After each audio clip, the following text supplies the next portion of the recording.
அனைத்து நல்லுள்ளங்களுக்கும் வணக்கம். நான் உங்கள் ரவிக்குமா. தினம் ஒரு தகவல் அடிப்படையில் ஜியோ பாலிடிக்ஸ். இன்றைய ஜியோ பாலிடிக்ஸ் வெனிசுலாவிலிருந்து ஆரம்பித்தாலும் பிரதானமாக நம்ம இஸ்ரேல் ஈரானோட விவகாரம். இஸ்ரேலுக்கு அடுத்தடுத்த ஆயுதங்கள் குவிய ஆரம்பிச்சிடுச்சு. ஏன்னா கடந்த 2 நாட்களில் பெரிய மாற்றம். இஸ்ரேல் அமைச்சரவை கூட்டத்தை கூடினதுக்கப்புறம் அந்த சேஞ்சஸ் நல்லாவே தெரியுது.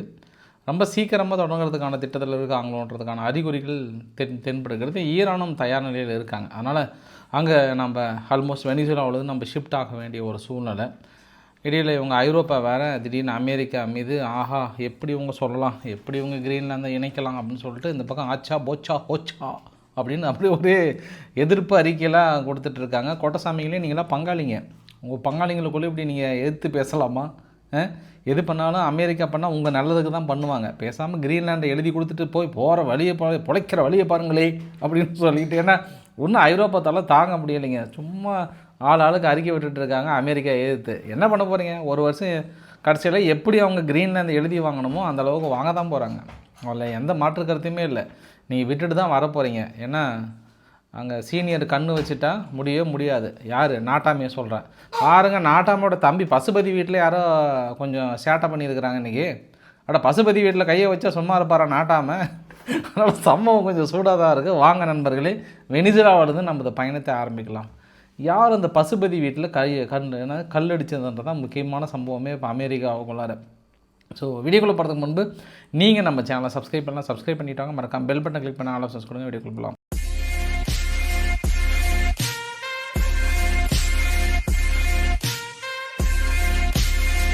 இருந்தாலும் இதை நான் ஏற்றுக்கவே மாட்டேங்க. சிஜிபிங் அவர்களை நீங்கள் உக்ரைனுடைய அதிபர் ஜெலன்ஸ்கியோடு நீங்கள் ஒப்பிடலாமா? சிஜிபிங்குடைய அதிபர் யார் யாருக்கெல்லாம் கை கொடுக்குறாங்களோ அவங்களும் அடுத்தடுத்து கொஞ்சம் காணாமல் போகிறாங்க. உஷாராக இருக்கணும்னு இது பொருளை வரை கிளப்பிட்டுருக்காங்க ஐயா. இந்த நேபாளில் ஆரம்பித்து அடுத்தது இஸ்ரேல் பாருங்கள், சிரியானுடைய ஆசாத், அப்புறம் கீழே பங்களாதேஷனுடைய முன்னாள் பிரைம் மினிஸ்டர், இப்போ கடைசியில் நிக்கோலஸ் மதுரா அவர்கள் அடுத்தடுத்து காணாமல் போகிறாங்கன்ற மாதிரி சொன்னாங்க. இருந்தாலும் நம்மளால் கொஞ்சம் பாவம்பா ஏதோ வயசான காலத்தில் இருக்கிறார் அப்படின்னு சொல்லிட்டு, இருந்தாலும் ஒரு வேளை இருக்குமோ சிஜிபிங் அவர்களை நம்பலாமா? ஒருவேளை இவரும் ஜெலன்ஸ்கியோட லிஸ்ட்டில் சேருவாரோ அப்படின்னு இன்னொரு ஆங்கிலையும் பார்க்கலாம். ஏன்னா ஆள் கொஞ்சம் கம்முக்கமான வில்லனை தாங்கிறாரு. சிரிக்கிறதே இல்லை. என்ன ஜோக் அடித்தாலும் சிரிக்கவே மாட்டாங்க அவர். போப்பா நாளைக்கு சிரிச்சுக்கிறேன்ப்பா, அடுத்த வருஷம் சிரிச்சுக்கிறப்பான்னு வரான். அந்த மாதிரி ஆள் தான். அதனால் உள்ளுக்குள்ளே ஏதாவது வச்சுன்னு கூட கை கொடுத்தாலும் கொடுப்பாரு. பார்க்கலாம். இது சம்பவம் நம்ம சும்மா ஃபன்னாக ஆரம்பிக்கலாம். அதற்காக 2வது சம்பவத்தையும் சொல்லிடுறேன். நாட்டாமையோட தம்பி பசுபதி வீட்டில் யாரோ ஜன்னல் இருந்திருக்கு. ஜன்னல்லாம் கல் அடிச்சிருக்காங்க. ஒஹிஹோ மாகாணத்தை தான் நாட்டாமையோட தம்பி பசுபதி வீடு. ஒன்று கன்ஃபியூஸ் ஆகிடாதீங்க, யாருப்பா அந்த பசுபதி என்னப்பா அப்படின்னு டென்ஷன் ஆகிடாதீங்க. ஒரு சிலர் கண்டுபிடிச்சிருப்பீங்க. அதாங்க துணை அதிபர் நாட்டாமை. அப்போ துணை அதிபர் என்னது? அவரோட தம்பி பசுபதி தானே. அப்போ அவருடைய வீட்டில் யாரோ கல்லடிச்சிட்டாங்களாம். இப்போ அது வெனிசுலா அதிபர் கைது பண்ணும்போது வீட்டில் கல்லடிச்சா சும்மா இருப்பாங்களா? என்னலே பாருங்களே அப்படின்ட்டு பயங்கரமாக ஃபுல்லாக தேடுதல் வேட்டையில் ஆரம்பித்து அப்புறம் ஒரு வழியாக அந்த மர்ம நபரை பிடிச்சி ஜெயிலில் போடுங்கிற மாதிரி இப்போ பிராந்து கொடுத்து அவருக்கு இப்போ மரத்தடியில் தீர்ப்பு கொடுக்க போகிறாங்க. என்ன கொடுக்க போகிறாங்களே தெரியல. அவன்டா என் பசுபதி வீட்டு மேலே கையை வச்சுது அப்படின்னு நாட்டாமல் ஓடி வர்றாருன்னு நினைக்கிறேன் நான். இது கொஞ்சம் பரபரப்பாக இருந்தது. இருந்தாலும் ஒரு பக்கத்து நாட்டில் போயிட்டு ஒரு அதிபரையே தூங்கிட்டு வர உங்களுக்கு உங்கள் சொந்த நாட்டில் பசுபதி வீட்டை பாதுகாக்க முடியலையா அப்படின்றத கேள்விக்கு பதில் சொல்லணும் இல்லையா? அதற்காக தான் கொஞ்சம் பரபரப்பாக இருந்தது. பக்கத்து நாடே நம்மளுக்கு பக்கத்தில் இருக்கிற வீடு மாதிரின்னு நினைக்கிற இவங்களுக்கு பசுபதி வீட்டுக்கு பாதுகாப்பு இல்லையான்ற மாதிரி பத்திரிகைகள் நிறைய எழுத ஆரம்பித்தாங்க. இன்றைக்கி ஜஸ்ட் மிஸ்ஸில் கொஞ்சம் அமெரிக்க அதிபர் நிக்கோலஸ் மதுரா அவர்களை விடுதலை செஞ்சுருப்பார். அந்த நியூஸ் கரெக்டாக போய் ரீச் ஆகலை. நமக்கு அது தமிழக காவல்துறை தடுத்து விட்டது. கன்ஃபியூஸ் ஆகிறாதீங்க. எப்படிப்பா தமிழக காவல்துறை அங்கே மதுரா அவர்களோட விடுதலைக்கு ஏதாவது சம்மந்தம் இருக்கான்னா சம்மந்தம் இருக்குங்க. இன்றைக்கி சென்னையில் என்ன பண்ணிட்டாங்க, கம்யூனிஸ்ட் அங்கே அமெரிக்காவுக்கு எதிராக மிகப்பெரிய ஒரு போராட்டம். உடனடியாக மதுரா அவர்களை விடுதலை செய்ய வேண்டும் அப்படின்னு பயங்கரமான போராட்டம். சும்மா ஸ்தம்பிச்சு போச்சு. ஒரு 15 பேர் பக்கம் கூட்டிட்டாங்க. கூட்டுங்களே போராட்டத்தை அப்படின்னு ஆரம்பிச்சிட்டாங்க. நல்ல வேலை ட்ரம்ப்புக்கு அதுக்கு ரீச் ஆகிறதுக்குள்ளே என்ன பண்ணிட்டாங்க, தமிழக காவல்துறை ஓடி தடுத்து ஏறுமா பஸ்ஸில்னு சொல்லிட்டு ஏற்றி அனுப்பிட்டாங்க. சப்போஸ் தமிழக காவல்துறை தடுக்காமல் இருந்து இந்த நியூஸு ட்ரம்ப்புக்கு போயிருந்தால் ட்ரம்ப் கொஞ்சம் பயந்துருப்பார். ஐயோ அங்கேயா தமிழகத்துலையா தமிழர்கள் போராட்டமா, ஐயோ விடுதலை பண்ணிடலாமான்ற ஒரு முடிவுக்கு வந்திருப்பார். தப்பிச்சிட்டாங்க. ஜஸ்ட் மிஸ்ஸில் மதுரை அவர்கள் விடுதலை செய்கிறது மிஸ் ஆகிடுச்சு தமிழக காவல்துறையினால். ரொம்ப சீரியஸாக எடுத்துக்காதீங்க.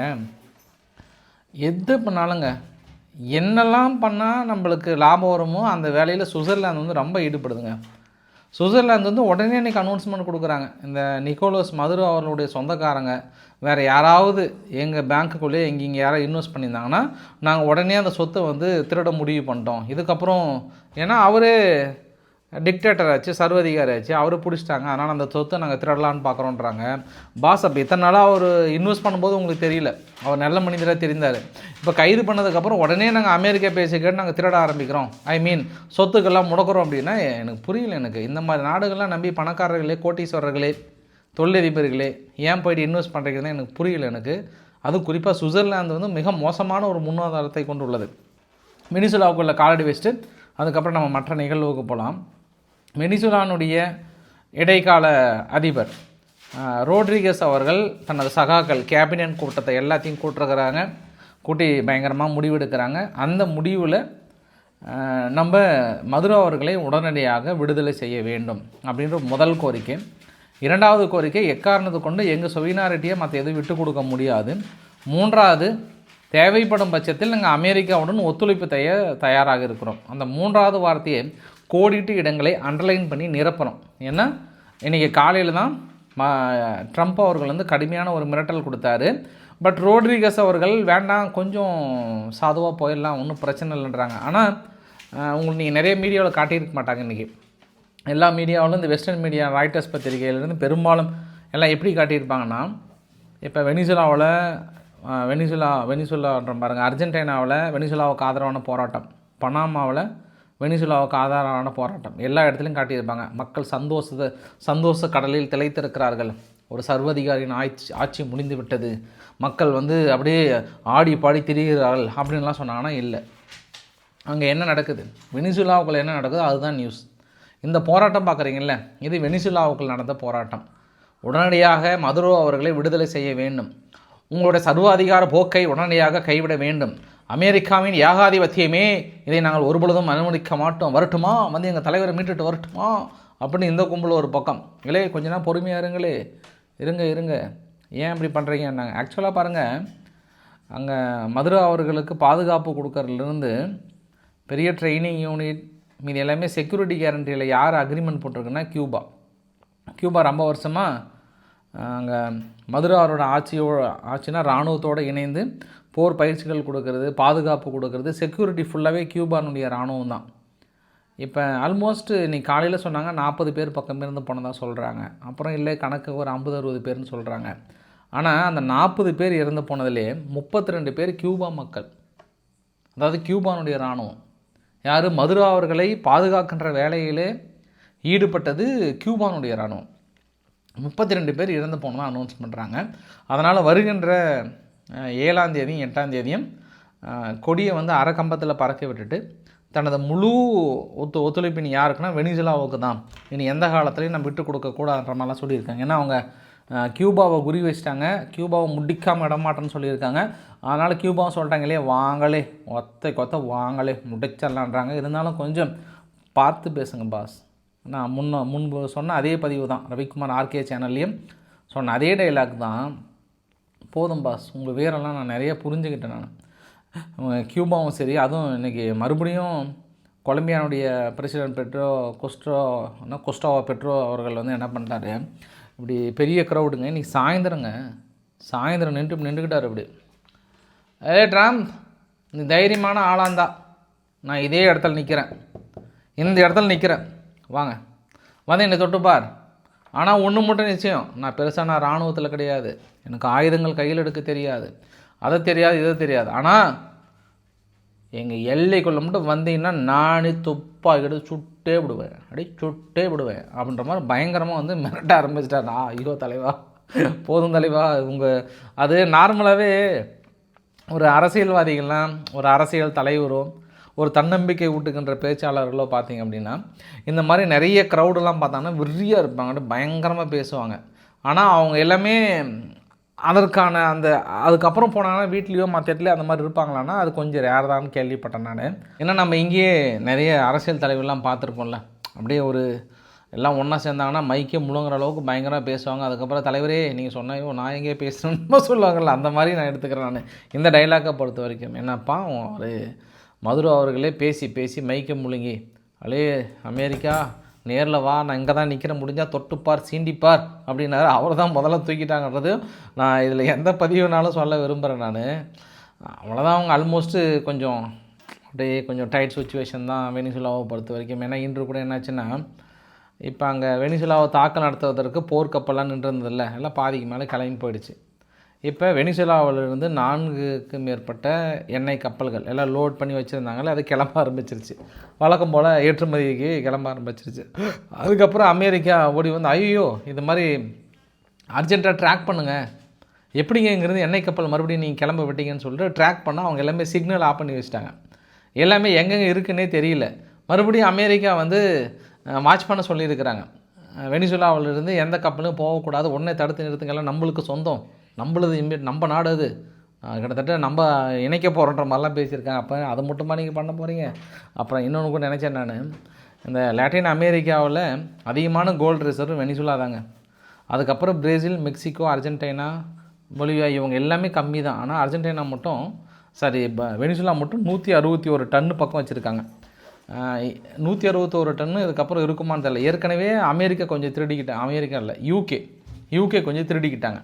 இந்த மதுரோவுக்கு முன்னாடி இருந்த ஒரு அதிபர் அவர் என்ன பண்ணிட்டாரு, இங்கே கொஞ்சம் கோல்டு சேஃப் இல்லைன்னு சொல்லிட்டு ஒரு 100 டன்னு கொண்டு போயிட்டு யூகேனோட பேங்க்கில் ரிசர்வ் வச்சுது. அதுக்கப்புறம் இவர் வந்துட்டார், யார், மதுரோ வந்துட்டார். மதுரோ வந்து முறைப்படி ஆட்சியில் வரல. ஏன்னா அங்கே இராணுவ புரட்சி ஏற்பட்டு கொஞ்சம் அப்படி இப்படின்னு தான் உள்ளே வந்தார். அவர் ஜனநாயக முறைப்படி வந்தாரானா கிடையாது. அதனால் என்ன பண்ணிட்டாங்க, நீங்கள் ஜனநாயக முறைப்படி வரலன்னு சொல்லிட்டு யூகே இதுதான் சாக்குன்ட்டு கொடுக்க முடியாதுன்ட்டாங்க கோல்டை. அப்போ அது முடிஞ்சு அந்த கதை. இப்படிலாம் திருடி இருக்கிறாங்கங்க. யார், யூகே திருடுறதில் கொஞ்சம் கை வந்த கலை. அதனால் அவங்க கொஞ்சம் இப்படி திருடிக்கிட்டாங்க வெனிசுலாவது. இப்போ அடிஷ்னலாக இப்போ அமெரிக்கா எங்கெல்லாம் திருட போகிறாங்களோ தெரியல. சீனியர் கண்ணு வச்சுட்டாவே கொஞ்சம் டவுட்டு தான், வேறு எங்கேயும் ஒன்றும் பண்ண முடியாது. ஆனால் பாருங்கள், இந்த வரைபடத்தில் காட்டுற பாருங்கள், ஜிடிபி பர் கேப்சியா வந்து அமெரிக்காவோட அந்த சிவப்பு கலர் பாருங்கள், அதுதான் வெனிசுலா. கிட்டத்தட்ட 2000 வரைக்குமே வந்து வெனிசுலா அவ்வளோ நல்ல வளர்ச்சிங்க. இந்த 2000க்கு மேலே தான் அந்த சோசியலிசம், அதாவது ஜனநாயகம் இல்லாமல் சர்வாதிகாரி போக்கில் ஒரு வீழ்ச்சி வரப்பட்டு மதுரா அவர்கள் வந்ததுக்கப்புறம் தான் இவ்வளோ சூழ்நிலைக்கான காரணம்னு இன்னொரு ஆங்கிளில் சொல்கிறாங்க. அது ஒன்று அமெரிக்கா அடுத்தடுத்த தடைகள் போடுறதுன்னு தான். ஒருவேளை மதுரா அவர்கள் வந்து சரியான அணுகுமுறையை கையாண்டிருந்தார்னா நல்ல லெவலில் வளர்ந்துருக்குன்ற இன்னொரு ஆங்கிளில் கூட பார்க்குறாங்க. ஏன்னா மதுரா அவர்கள் வர்றதுக்கு முன்பு அமெரிக்கா பெருவாரான எண்ணெய் கிணறுகள் எல்லாமே ரிசீவ் பண்ணிகிட்டு இருந்தாங்க. அப்போ அமெரிக்காவும் வளர்ந்தாங்க, வெனிசுலாவும் இணையாக சேர்ந்து வளர்ந்தாங்க. இவர் வந்ததுக்கப்புறம் தான் ஜனநாயகம் ஒரு வேளை இருந்திருந்தால், முறைப்படி எலெக்ஷன் நடந்திருந்தால் எதிர்க்கட்சிகள் எல்லாமே போட்டி போட்டு அந்த நாட்டோட வளர்ச்சிக்கு கொண்டு போயிருப்பாங்கன்னு இன்னொரு ஆங்கிளில் கூட பார்க்க முடியுது. அதெல்லாம் தாண்டி அமெரிக்கா போட்ட பொருளாதார தடை. அமெரிக்கா ஏன் பொருளாதார தடை போட்டாங்கன்னா, நிக்கோலஸ் மதுரா அவர்கள் வந்ததுக்கப்புறம் அமெரிக்காவோட எண்ணெய் நிறுவனங்கள்லாம் கிளம்ப சொல்லிட்டார். இங்கே எதுவுமே ஒன்று கூட இருக்கக்கூடாது, கம்ப்ளீட்டாக கிளம்புங்கன்ட்டாங்க. அதுக்கப்புறம் அமெரிக்கா கஷ்டப்பட்டு ட்ரில் பண்ண அந்த எண்ணெயெல்லாம் இவங்க எடுக்க ஆரம்பிச்சிட்டாங்க. அதாவது வெனிசுலா வந்து அரசுடைமை ஆக்கிட்டாங்க. யார், மதுரா அவர்கள் அரசுடைமை ஆக்கி இவங்க சொந்தம் கொண்டாங்க தான். அதனால தான் இன்றைக்கி அந்த வார்த்தையை சொல்கிறாங்க. யார், அமெரிக்கா இப்போ என்ன சொன்னாங்கன்னா, 20 வருஷத்துக்கு முன்னாடி அந்த கிணறுலாம் எண்ணெய் கிணறு எங்களுடையது, நாங்கள் கஷ்டப்பட்டு தோண்டி அதை எடுத்து சேல்ஸுக்கு வர சமயத்தில் மதுரா அவர்கள் வந்து தனது உடைமையாக ஆக்கப்பட்டால் அது எப்படி ஏற்றுக்க முடியும், அது எங்கள் கிணறு, நாங்கள் எடுத்தே தீரும்னு அவங்க சொல்கிறாங்க. யார், அமெரிக்கா சொல்கிறாங்க. ஸோ இந்த கான்ட்ராவர்சி அந்த 2020 எப்போ வெனிசுலாவோட வீழ்ச்சி ஆரம்பிச்சதுன்னா, மதுரா அவர்கள் 2020 வந்து அமெரிக்கா வெளியேறுங்கன்னு சொன்னதுக்கப்புறம் தான் இந்த வீழ்ச்சி. இதையெல்லாம் நான் ஏன் உங்ககிட்ட சொல்கிறேன் அப்படின்னா, இதெல்லாம் மதுராவோட மனசுக்குள்ளே ஓடிட்டுருக்கோம். பேசாமல் நம்ம அப்புறந்தே அமெரிக்கா அரவணைச்சிட்டு போயிருந்துருக்கணுமோ, நம்மளும் வளர்ந்துருக்கலாம், அவங்களும் வளர்ந்துருக்கலாம், தேவையில்லாமல் அவங்கள எதிராளியாக்கி எல்லாத்தையும் பண்ணி இன்றைக்கி வந்து எதுக்கும் சேராமல் இப்படி கஞ்சி குடிச்சிட்ருக்குமே ஜெயிலில் வந்து அப்படின்னு அவர் மனசை வந்து ரொம்ப அடிச்சுக்கும். இப்போ ஏன்னா ஒரு அதிபர் கண்டிஷனில் இருந்தவர், அவர் ரொம்ப ஒரு மாதிரி அப்படியே கெத்தாக அப்படியே இந்த பக்கம் திரும்பினா அப்படியே ஒரு கை கழுவி விடுறதுக்கு ஒரு கூட்டம் இருக்கும், அது தொடச்சி விடுறதுக்கு ஒரு கூட்டம் இருக்கும். இந்த பக்கம் என்ன இந்த பக்கம் 4 பேர் வருவாங்க, அழகிகள் வந்து இப்படி கையெல்லாம் துடைப்பாங்க, சுற்றி இராணுவங்கள் இருக்கும். அந்த மாதிரி ஒரு ராஜ வாழ்க்கை வாழ்ந்தவர் அவர். அவரை கொண்டு வந்து பொடேன்னு ஒரு சிறைக்குள்ளே அடைக்கும் போது அந்த மனக்கசப்பு இதெல்லாம் நிறைய அவங்க மனசுக்குள்ளே இருக்கக்கூடிய ஓட்டங்கள் இதெல்லாம் வந்து நிறைய திங்க் பண்ண வைக்கும். அந்த ஓட்டத்தில் நானும் போய் இணைஞ்சிக்கிட்டேன், வேறு ஒன்றும் கிடையாது. அப்புறம் இன்னொரு ஆங்கிளில் கூட பார்த்தேன், மறுபடியும் அந்த எண்ணெய் கிணறுகள் இது வெனிசுலாவோட வரைபடத்தெல்லாம் பார்த்தீங்க அப்படின்னா இதெல்லாம் அவங்களோட ஆயில் ரிசோர்ஸ், ரிஃபைனரிலாம் எங்கே இருக்குது, ஆயில் பைப்லைன் எங்கே இருக்குது, மேஜர் ஆயில் ஃபீல்டெல்லாம் எங்கே இருக்குதுன்னு சொல்லிட்டு இந்த மேஜர் ஆயில் ஃபீல்டு மட்டும் அமெரிக்கா பெருசாக டார்கெட் வைக்கிறாங்கன்ற மாதிரி வந்து கேள்விப்பட்டேன் நான். அப்புறம் சீனாவும் ரொம்ப நாங்கள் ஐநா கிட்ட முறையிட போகிறோம், இது வந்து ஏற்றுக்கொள்ள முடியாது, இன்டர்நேஷ்னல் லாவை மீறிட்டாங்க, அது எப்படி ஓடி வந்து பிடிக்கலாம், உடனடியாக நிக்கோலஸ் மதுரை விடுதலை பண்ணணும், நாங்கள் அவ்வளோதான் ஆச்சா போச்சா ஹோச்சா ஐநா இனிமேல் என்ன பண்ணுது அப்படி இப்படி நாங்கள். அதுக்கு தான் அமெரிக்கோட ஸ்டேட் செக்ரட்டரி மார்க்கோ ரூபியோ அவர்கள் வந்தார். வந்துட்டு என்ன சொல்லிட்டாரு, ஐநாவாவது டேஸ் ஆகுது அப்படின்ட்டார். எப்படி எங்கள் ஹைகோர்ட் ஆகுது அப்படின்ற மாதிரி ஒருத்தர் சொன்னார்ல, அந்த மாதிரி அவர் என்ன சொல்லிட்டாரு, ஐநாவாவது அதெல்லாம் கண்டுக்கவே மாட்டோம், ஐ டோன்ட் நோ, அதை பற்றிலாம் அப்போல்லாம் அப்படி ஒரு அமைப்பு இருக்கா, ஐ டோன்ட் கேர் அப்படின்ட்டார். அப்போ முடிஞ்சு அப்போ நம்ம புரிஞ்சுக்கலாம், நம்ம இதுக்கப்புறம் தேவையில்லாமல் போயிட்டு ஐநாவை கூட்டுங்க, அதை கூட்டுங்க, இதை கூட்டுங்க அப்படின்னாலாம் ஒன்றுமே பண்ணுறதுக்கு இல்லை, ஒன்றும் பண்ணுறதுக்கு இல்லை. ஆனால் ஒன்று மட்டும் நல்லா தெரியுதுங்க, இப்போ நிக்கோலஸ் மதுரா அவர்களை நீங்கள் கைது பண்ணிட்டீங்க, அவர் ஒரு ஓப்பன் ஜீப்பில் பின்னாடி கதவெல்லாம் திறந்து விட்டுட்டு மக்கள் பார்வையில் அப்படியே கூப்பிட்டு போகணுமா? இல்லை நீங்கள் நியூயார்க்கில் கூட கோர்ட்டில் சப்மிட் பண்ணும்போது இந்த மாதிரி ஒரு நாட்டோட அதிபர்களை நீங்கள் கைது பண்ணும்போது இந்த விளம்பரம் உங்களுக்கு தேவையா? நீங்கள் அங்கே வீடியோ கான்ஃபரன்ஸ்லேயே அங்கே பார்த்துருக்கலாம். அமெரிக்காவில் இல்லாத டெக்னாலஜியா சொல்லுங்கள்? இங்கே இந்தியாவோட நாங்கள் 15 வருஷத்துக்கு முன்னாடி டெக்னாலஜியில் முன்னோக்கி இருக்கிறோன்னு சொல்கிறீங்க.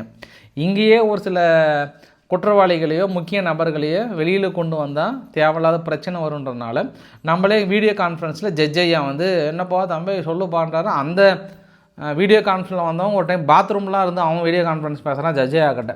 ஜட்ஜ் ஐயா திட்டுறாரு, அந்தளவுக்கு இருக்க சொல்லலை. ஆனால் நீங்கள் மதுரா அவர்களை வீடியோ கான்ஃபரன்ஸில் கொண்டு வந்திருக்கலாமே, இது வந்து வெளியே கூட்டு வரணும்னு அவசியமே கிடையாது, அதுக்கு பண்ணியிருக்கலாம். பட் அமெரிக்கா குறிப்பாக ட்ரம்ப் அவர்கள் இந்த இடத்துல கெத்து காட்டுறாரு, நான் தான் எல்லாமே நான் தான் அப்படின்னு. அந்த சர்வதிகார எண்ணம் இப்போ மதுரா அவர்களுக்கு சர்வதிகார எண்ணம் குறைந்து விட்டது, அமெரிக்காவுக்கு அந்த சர்வதிகார எண்ணம் வளர்ந்து விட்டது. கிரீன்லாந்தை மிரட்டுறது, கியூபாவை மிரட்டுறது, இந்த லாட்டின் அமெரிக்காவோட வரைபடத்தை பார்த்தீங்கன்னா இவங்க ஏற்கனவே பிரேசிலில் 1964 கை வச்சவங்க, பராகுவேல 54, 89, உருகுவேல 1973, அர்ஜென்டினா 1976, சிலியில் 64, 73. இந்த மாதிரி லாட்டின் அமெரிக்கா அவங்க கை வைக்காத இடமே கிடையாது. இது எல்லாமே அவங்களோட மனநிலையில் இருக்கக்கூடிய ஒரு பதிவாகவும் பார்க்குறேன் நான். ஃபைனலாக அந்த வீடியோவோட நிறைவு பகுதியில் நிக்கோலஸ் மதுரா அவர்கள் போகும்போது இந்த ஒரு ஃபஸ்ட்டு புகைப்படத்தை ஒன்று வெளியிட்டார் இல்லையா, இந்த நைக் டிஷர்ட் போட்டு ஒரு கிரே கலர், இந்த வீடியோ பதிவு பாருங்கள், அது ரொம்ப ஃபேமஸ் ஆகிடுச்சு. இன்றைக்கி ஒரு ஃபுட்பால் டீம் கூட அந்த முழு ட்ரெஸ்ஸையும் பயங்கரமாக போட்டு வந்தாங்க. ஆன்லைனில் இந்த ட்ரெஸ்ஸு வந்து கிடையாது, எல்லாமே சோல்ட் அவுட்டான். மறுபடியும் சேலுக்கு வந்து அப்படியே சோல்ட் அவுட்டான், ஹைலி டிமாண்டான், டபுள் ரேட்டு கொடுத்தாலும் கிடைக்கலையாம். பாருங்களேன், மதுரை அவர்களுடைய அந்த ட்ரெஸ்ஸு குறிப்பாக அவர் கைது பண்ணிவிட்டு கூப்பிட்டு வந்த அந்த நைட் ட்ரெஸ் வந்து அந்தளவுக்கு ஃபேமஸ் ஆகிடுச்சு அப்படின்ற மாதிரி வந்து சொன்னாங்க. இது அங்கே இருக்கக்கூடிய ஒட்டுமொத்த பதிவுங்க. நான் ஒன்று மட்டும் புரிஞ்சுக்கிட்டேன், அந்த அம்மா ஒருத்தர் அந்த மச்சுடான்னு சொல்லிட்டு நோபல் பரிசு வாங்கிட்டு கனவு கண்டுட்டு இருக்காங்கல்ல, மறுபடியும் அந்த அம்மா வந்து உட்காரதுக்கெலாம் வாய்ப்பே இல்லை. இங்கேயே ஓரளவுக்கு டேகல் பண்ணி அமெரிக்காவை கரெக்ட் பண்ணிடுவாங்கன்னு நினைக்கிறேன் நான். அந்த அளவுக்கு தான் போயிட்டுருக்கு சூழ்நிலை, பெருசாக எதுக்குற மாதிரி இல்லை இப்போது நிலைமைக்கு. இல்லை மார்க்கோ ரூபியோ ஒரு மாதிரி பேசுகிறாரு, ட்ரம்ப் அவர்கள் ஒரு மாதிரி பேசுகிறாரு, அந்த ட்ரம்ப்பு கூட வலது கைன்னு ஒன்று சுற்றி தெரியுது ஒன்று கிர்காம்னு சொல்லிட்டு அவர் ஒரு மாதிரி சொல்கிறாரு. அதனால் கொஞ்சம் ப்ரிடிக்ட் பண்ண முடியாத ஒரு சூழ்நிலையாக இருக்குது, வேறு ஒன்றும் இல்லை. வேறு யாருனாலும் கொஞ்சம் கெஸ் பண்ண முடியுதுங்க, ட்ரம்ப்பை மட்டும் என்னால் கெஸ் பண்ணவே முடியல. ஏன்னா நைட் ஒன்று பேசுகிறாரு, காலைல ஒன்று பேசுகிறாரு, நம்மளால் ஒன்றும் கெஸ்ஸே பண்ண முடியல. அதனால் அங்கேருந்து நம்ம எங்கே போகலாம். ஆனால் ட்ரம்ப்பனுடைய மனநிலையும் மன ஓட்டத்தையும் அறிந்தவர் புரிந்தவர் இந்த பூ உலகில் ஒரே ஒரு ஆள் தான். யார் தெரியுங்களா? இஸ்ரேலுடைய அதிபர் நெதன்யாகு அவர்கள் தான். போனால் 2 புகழ் தான், மனசு பொத்துன்னு விழுந்துடுறாரு. இந்த பூ உலகில் உங்களுக்கு நோபல் பரிசு கொடுக்கலாம், என்ன தலைவா நான் கொடுக்குறேன். நாங்கள் அமெரிக்காவில் இந்த மாதிரி ஒரு இஸ்ரேல் மக்களே அதிபராக வந்திருந்தது நாங்கள் கனவுல கூட காக்கல, இப்படி ஒரு நட்பு நாங்கள் பாராட்டலன்னு சொல்லிட்டு ஒரு 4 புகழை போடுறாரு பாரு, மனசை பொத்துன்னு அங்கேயே கீழே விழுந்துறாரு. அதனால் அவருடைய மன ஓட்டத்தையும் அவருடைய இதையும் அறிந்தவர் தெரிந்தவர் இவர் நெதன்யாகு அவர்கள் மட்டும்தான். மனுஷன் புகழ்ச்சியை விரும்புகிறார். யார்? ட்ரம்ப் அவர்கள். அதனால் புகழ்ந்து தர்றாரு. சரி, நான் சொன்ன விஷயம் என்னென்னா, என்ன தெரியல, நிறைய மனசை விட்டு பேசுகிற மாதிரி தோணுது. ஒன்றும் பிரச்சனை இல்லைல்ல. ஒரு சிலர் ரொம்ப ஹரியப்பாக இருப்பீங்க, சீக்கிரம் வீடியோ முடிக்கணும்னு சொல்லிவிட்டு.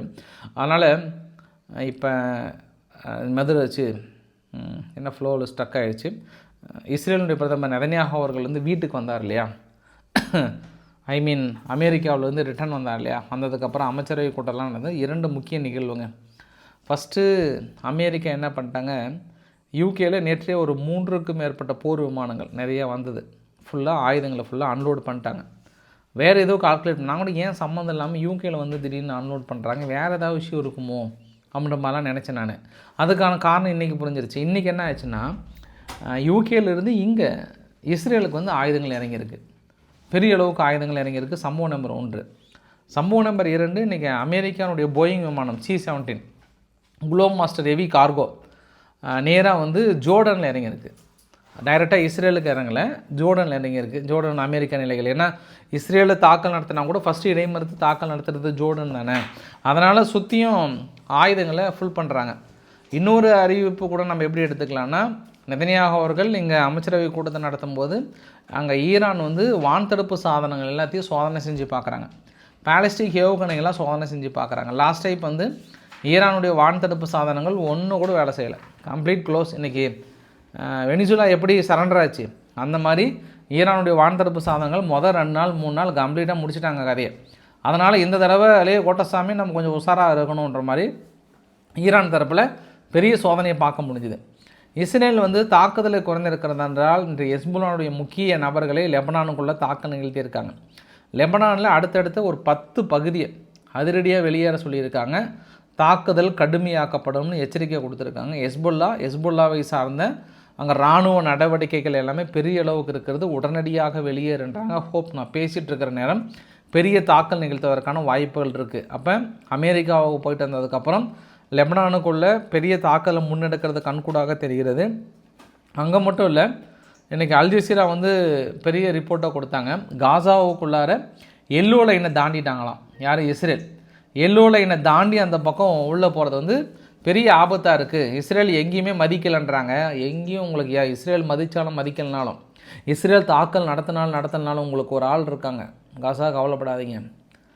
அங்கே துருக்கி அதிபர் எர்டகன் அவர்கள் இன்றைக்கி அமெரிக்கா போகிறாரு. போயிட்டு ஒத்த வார்த்தை போய் நேருக்கு நேராக கேட்டு வந்துடுறேன்னு இருக்கிறார் அமெரிக்காவை பார்த்து. எனக்கு தெரியாது, காசாவில் அமைதி ஏற்படணும், அந்த மக்களுக்கு மறுபடியும் வாழ்க்கையை ஏற்படுத்தி கொடுக்க முடியுமோ முடியாதா தெய்வமே அப்படின்னு போய் நேரடியாக கேட்டு வந்துடுவார். இதை பொறுத்த வரைக்கும் நம்ம எப்படி எடுக்கலாம்னா, இப்போ எர்டகன் அவர்கள் இந்த வடிவேல் காமெடி பார்த்துறீங்களே, ஏய் இங்கே வர்றா அண்ணன் போய் பேசிட்டு வந்துடுறேன் அப்படின்னு உடனே அப்படி எங்கள் ஒரு குரூப் இருக்கும். இந்த குரூப் வடிவேல் அங்கே பேசுவார், குசு குசுன்னு, தெய்வமே நான் சொல்லிட்டு வந்துட்டேன், அவன் கிடக்கிறான் நீ கேளு தெய்வமே, பார்த்தியா அடிச்சினவன் இஸ்ரேல் அடிச்சிடவனு சொல்கிறாரு அப்படின்னு இந்த குரூப் இந்த பத்திரிகைகள், துருக்கியில் இருக்கிற பத்திரிகைகள்லாம் பயங்கரமாக அப்படியே எர்டகனை புகழ்ந்து அப்படியேங்க அப்பா ட்ரம்ப்பை மிரட்டிட்டு வந்துட்டாருன்னு. ஏதாவது மிஸ் ஆச்சுன்னா தெய்வமா என்னை இந்த செருப்பாலே அடிங்கன்ற மாதிரி, இங்கே பார் ஏதாவது மிஸ் ஆச்சுன்னா உங்களை அமெரிக்காவே அடிப்பேன்னு சொன்ன, பார்த்தியா எங்கள் தலைவர் அமெரிக்காவே அடிக்க ஆரம்பிக்கிறான்ற மாதிரி கதைகளை இந்த பக்கம். நீங்கள் இந்த கிளாஸ் ரிப்போர்ட்டுன்னு சொல்லிட்டு இந்த துருக்கியோட பத்திரிக்கை ஒன்று இருக்குது, அதில் போய் பாருங்கள். இதெல்லாம் அப்படியே புகழ்ந்து எழுதுவாங்க துருக்கி அதிபர் எர்டகன் அவர்களை.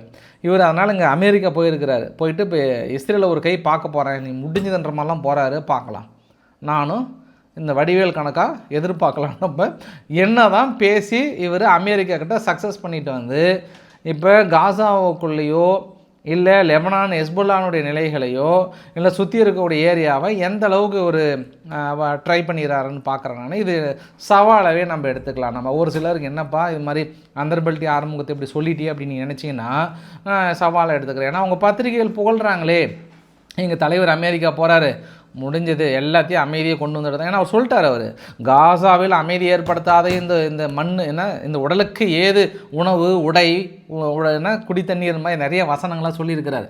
அதனால் ஈகராக வெயிட் பண்ணலாம். அங்கே அடிஷ்னலாக எரடகன் அவர்களுக்கு இன்னொரு செய்தி.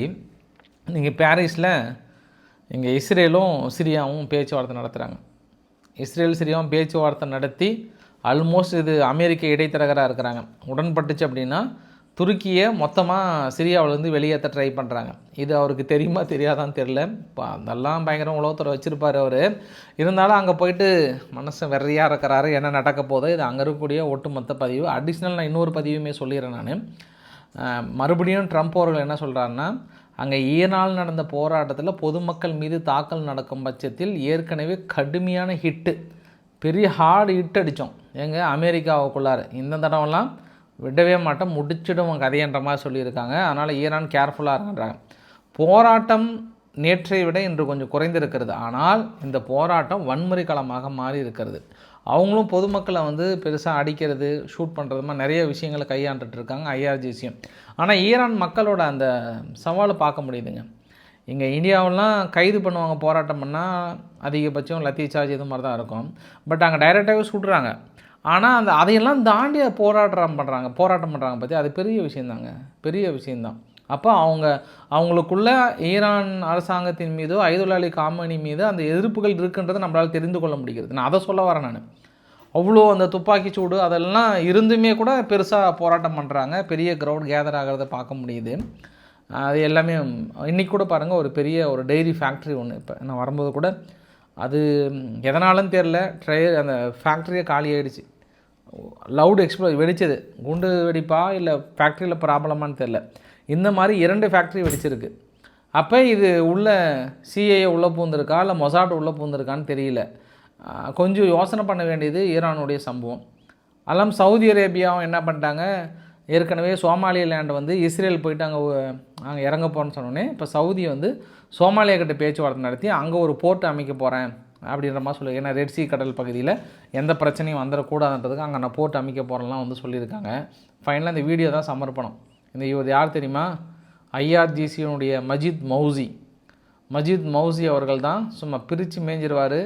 இது ஏற்கனவே அந்த வீடியோ பற்றி மறுபடியும் வயலாக இருக்குது. தலைவா அவனுக்கு வேலை வந்துருச்சு, இஸ்ரேல் எல்லையில் நெருங்கிட்டாங்க, வா தலைவான்ற மாதிரி தான் மறுபடியும் இது ஈரானுடைய சம்பவம். அடுத்து நம்ம கிரீன்லாந்து போயிடலாம். கிரீன்லாந்தை பொறுத்த வரைக்குங்க ரொம்ப சாதாரணமாக இணைக்கிறேன்னு சொல்கிறார். எவ்வளோ பெரிய நாடு, முக்கால்வாசி ஐரோப்பாவே கிரீன்லாந்து தான், அவ்வளோ இடம் இருக்குது. அதை சர்வசாதாரணமாக அமெரிக்கா இணைக்கிறான்னு உடனே எனக்கு டொனால்ட் டஸ்க் அவர்லாம் எப்போவுமே அமெரிக்காவின் செல்லப்பிள்ளையாக இருந்தார். அவர் இன்றைக்கி டென்ஷன் ஆகிட்டார். இப்படியே இருந்தோம் அப்படின்னா நம்ம எல்லாத்தையும், நம்ம சுயத்தையும், நம்ம கௌரவத்தையும் இழந்துட்டு போயிட வேண்டியது தான். இதுக்கப்புறமா ஐரோப்பா ஒன்று சேரலைன்னா நம்ம நாட்டை இழந்துட்டு போக வேண்டியது தான். ஒரு பக்கம் ரஷ்யா, இன்னொரு பக்கம் அமெரிக்கா உதவி பண்ணுற பேரில் இருந்துட்டு நம்ம கிரீன்லாம் இணைக்க போகிறத நான் என்னால் ஏற்றுக்கவே முடியாது.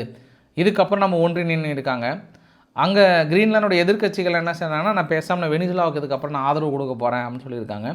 கிறிஸ் ஸ்டார்மர் அவர்கள் எப்போவுமே Greenland is the Kingdom of Denmark, அது எந்த மாற்று கருத்துமே இல்லை, எங்களால் ஏற்றுக்கொள்ளவே முடியாதுன்னு இருக்காங்க. ஃப்ரெஞ்சினுடைய ஃபாரின் மினிஸ்டர் எந்த ஒரு பார்டரையும் சேஞ்ச் பண்ணவே முடியாதுன்ற மாதிரி சொல்லியிருக்காங்க. ஜெர்மனியுடைய ஃபாரின் மினிஸ்டரோ இல்லை ஃப்ரைட் ரைஸை என்ன சொல்லிட்டாருன்னா, நம்ம அவ்வளோதான் டைட் பண்ணிக்கலாம், படைகள்லாம் போய் டைட் பண்ணிக்கலான்றாங்க, நேட்டோ நாடுகளை பலப்படுத்துன்றாங்க. இளைய கோட்டசாமிங்களே சொல்கிறதே நேட்டோ நாடு தான். அதாவது பாலுக்கு பூனையை காவல் வைக்கிறீங்க, அந்த பூனை தான் குடிக்கிறேன்னு சொல்லுது. அதுக்கு மேலே நீங்கள் என்னத்தை போய் நிறுத்த போகிறீங்க, என்ன எடுக்க போகிறீங்கன்னு தெரியல.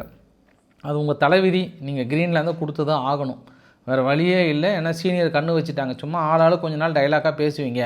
இன்னொரு யூரோப்பியனோட கமிஷனர் இப்போ என்ன சொன்னாங்கன்னா, ஐநாவில் முறையிடலான் இருக்கிறோன்றாங்க. ஐநாவில் முறையிட்டு என்ன பண்ண போகிறீங்க, ஐநாவாவது டேஸ் ஆகுதுன்னு சொல்லிட்டு அங்கே ஒருத்தர் சுற்றி திரிகிறாரு. நீங்கள் ஐநாவில் போய் என்ன பண்ண போகிறீங்க. ஆனால் நம்மளுக்கு என்ன ஒரு சந்தோஷமாக இருக்குன்னா, இங்கே ஐரோப்பாவும் அமெரிக்காவும் வார்த்தை மோதல்கள் கடுமையாக இருக்கா, இல்லையே ரொம்ப சந்தோஷமாக இருக்குன்றாங்க. இப்போ தான் ஹங்கேரி என்ன சொல்கிறாங்கன்னா, விக்டர் ஓர்பன் அவர்கள் உள்ள ஓடி நகி நம்மலாம் அண்ணன் தம்பிங்க, இது நேட்டோ நாடுகளுக்குள்ளே இருக்கக்கூடிய பிரச்சனை, அதனால் நம்ம வெளியில் கொண்டு போகக்கூடாது, உள்ளுக்குள்ளே பேசிக்கணும், கத்தனா வலிக்கக்கூடாது, நம்ம உள்ளுக்குள்ளே அமைதியாக இருந்துக்கணும், கில்லைனா கத்தக்கூடாது, அதை ஏற்றுக்கணும், நம்ம பங்காளிங்க எல்லாம் நம்ம எதுக்குப்பா அப்படின்னு சமாதானப்படுத்துகிறார். ரைட்டு, ஒரு ஆள் ரெடி பண்ணிட்டாரு, யார், ட்ரம்ப்பு. இவரை வச்சே பேசிப்பாருன்னு நினச்சேன் நான். அப்புறம் ஒரு நியூஸை வெளியிடுறாங்க அமெரிக்கா, எங்களுடைய மிலிட்ரி ஸ்பெண்டு மட்டும் நேட்டோவில் 950 பில்லியன், ஆனால் ரெஸ்ட் ஆஃப் நேட்டோ ஒட்டுமொத்தமாக சேர்ந்து 608 பில்லியன். அதனால் கொஞ்சம் வெளியே போய் வேலையை பாருங்களேன்றாங்க. அங்கே ஐரோப்பா நாடுகளிலே ரொம்ப தைரியமாக ஏற்று பேசுறதுன்னா ஸ்லோவாக்கியா தான். ஸ்லோவாக்கியா வெனிசுலா பண்ணதும் தப்பு, கிரீன்லாண்ட் பண்ணதும் தப்பு, நம்ம எல்லாத்தையும் இழக்க வேண்டியது தான் அப்படின்ற மாதிரி வந்து சொல்லியிருக்காங்க. பார்க்கலாம், இது அங்கே இருக்கக்கூடிய நிகழ்வு. இந்த வீடியோவோட நிறைவு பகுதி கிளைமேக்ஸ். ஆக்சுவலாக நான் சவுதி அரேபியா அந்த எஸ்டிசியை பற்றிலாம் பேசணும்னு நினச்சேன். உங்களுக்கு காலையில் கொஞ்சம் நான் டீட்டெயிலாக சொல்கிறேன், கொஞ்சம் அட்ஜஸ்ட் பண்ணிக்கோங்க. ஏன்னா சீனாவும் பாகிஸ்தானும் திடீர்னு ஏதோ திரும்பி ஒட்ட ஆரம்பிச்சிட்டாங்க. இன்றைக்கி வந்து பாகிஸ்தானோட வெளியுறவு அமைச்சகம் சீனாவை போய் விசிட் பண்ணிட்டு இஸ்லாமாபாத்தில் அவங்க வந்துட்டு வாங்க நம்ம பழையபடி நட்புகளை தொடரலான்னு சொல்லிட்டு மறுபடியும் பெரிய அளவுக்கு இரும்பு கைகள் ஒன்று சேர்க்கிற மாதிரிலாம் வந்து போட்டிருந்தாங்க. அதே மாதிரி சீனாவும் தென்கொரியாவும், ஏன்னா அமெரிக்கா பேச்சை கேட்டு தென்கொரியா வந்து நிறைய பொருளாதார தடைகள்லாம் போட்டாங்க. சிப்பு கூட ஏற்றுமதி பண்ண முடியாதுன்னாங்க. நிறைய கான்ட்ராவர்சியாக உருவானது யார், பைடன் இருக்கிற காலத்தில். இப்போ ட்ரம்ப் வந்து ஒட்டுமொத்தமாக மாற்றிட்டார். அதனால் இப்போ தென்கொரியா என்ன நினைக்கிறாங்கன்னா, அந்த ஆளை பேச்சை கேட்டு நம்ம நாடு ஒன்றும் இல்லாமல் போச்சு, இதுக்கப்புறமாவது நம்ம ஏதோ வளர்கிற வழியை பார்க்கலான்னு சொல்லிட்டு இப்போ ஓடி போயிட்டு தென்கொரியா வந்து சீனா கிட்ட ஒப்பந்தம் போட்டிருக்கிறாங்க. அப்படி ஒரு கூடுதல் தகவலாக பார்க்க முடியும். தொடர்ந்து பங்களாதேஷுக்குள்ளார இந்துக்கள் மீதான தாக்குதல் தொடர்ந்து கொண்டே இருக்கிறது, பெரிய அளவுக்கு தொடர்ந்து கொண்டே இருக்கிறது. இதுக்கப்புறம் தான் இப்போ அமெரிக்கா வழிகாட்டிட்டாங்கல்ல, நீங்கள் தைரியமாக இன்னும் நம்ம மானே தேனே பொன்மானேன்ட்டு பங்களாதேஷுக்கிட்ட இறகு தேடிட்டு இருந்தால் செட் ஆகாது.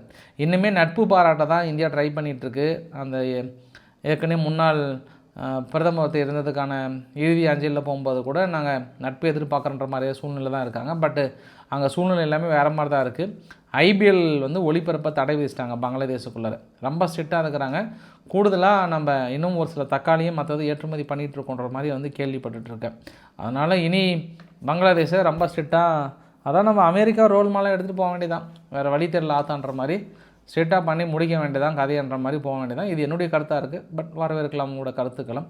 பிடிச்சிருந்தால் லைக் பண்ணுங்கள், ஃப்ரெண்ட்ஸை ஷேர் பண்ணுங்கள், சப்ஸ்கிரைப் பண்ணுங்கள். ரவிக்குமார் சோமு சேனல். நன்றி, வணக்கம்.